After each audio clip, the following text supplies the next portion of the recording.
Hi guys, welcome back to my channel. I'm Shinado Shades and you're watching Shinado Shades. In our fascinating lifestyle of being a tech bro, I'm going to be sharing with you today some tips that you must know as a tech bro or a skillful person. So stay tuned while we actually share those tips with you. The next tip you should know is mastering a programming language. It's very, very important. Mastering that component of that programming language, understanding the code conventions and codility structure that will work or that evolves behind that programming language is very, very important for it. In my last video, I considered not learning a programming language one at a time as a sin. And it's important to actually put yourself in a position of being dedicated and learning that thing, because even if you want to transition to another language, the idea of code conventions and codility structures gives you an opportunity to want to learn the other language, because they tend to seem similar on the idea of convention, but not on the idea of syntaxes. So the only thing you need to actually watch out for is on the base of its syntaxes and not the convention any longer, because from the point of view wanting to learn that formal language you were learning before, you already understood the convention. The login screen of Instagram and the login screen of Twitter are absolutely the same conventions but different coding language. So it's important to actually focus on one programming language and learn the entirety of that. Okay, so the third tip is actually versioning. It can be kind of surprising for me to actually put you in a position where I feel like this should be a tip. But let me give you an example. Have you been in a situation where you're working with someone that is actually a product owner and he's not really like keen on the best practices of how to get maybe a small MVP done and all those stuff like that?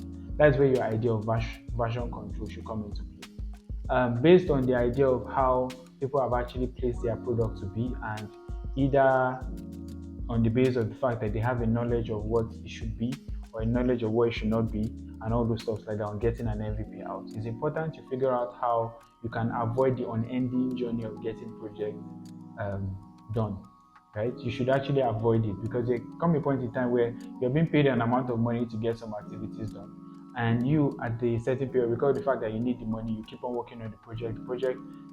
The money finishes and you're still working on the project. Why? Because the product owner did not put himself, or you and the product owner did not agree on one point of version in you guys are going to be in. And don't forget too that while you're even building the product too, there is a point of view trying to fix bugs and all those stuff like that, trying to get things on ground. So versioning is actually very, very important for, especially when you're kind of working with people as a freelancer, or you're working in an organization. You have to have the mindset of versioning. Versioning does not necessarily be on the base of just Git alone.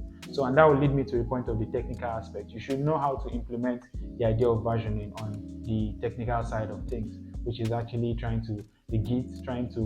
because repositories are where codes are actually stored in these days. So you have to figure out how you can be able to structure the idea of versioning when it comes to the idea of getting to implement it on the technical base. But on the product base, it actually stems from a point of agreement with whoever you're working with, be it the company, be it whatever the case may be. So you should actually have those things in mind, because there's an unending journey when it comes to the aspect of wanting to code.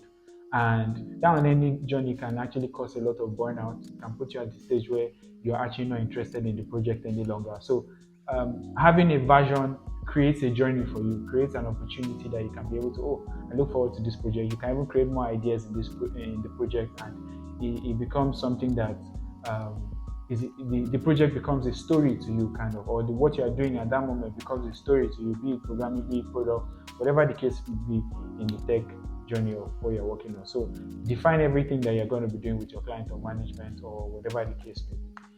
The next tip is actually testing and debugging, which is very, very crucial for people to actually do when it comes to the aspect of pushing a product out there. You should make sure that you have some sort of like a unit test, an integration test, and also an end-to-end testing that can give you an opportunity. And you should look for tools that can actually get this job done as quick as possible, so that whenever you are trying to push a product out there, it will have less bug and there will be confidence that most of the features of the platform are actually functional at a certain case. So it's important to actually put yourself in a position of making sure that these test cases are actually done internally before they are actually pushed outward, to give confidence in the product. So you can sharpen your debugging skills by actually looking for tools that can get things done as quick as possible, and also try to understand that debugging is actually an art.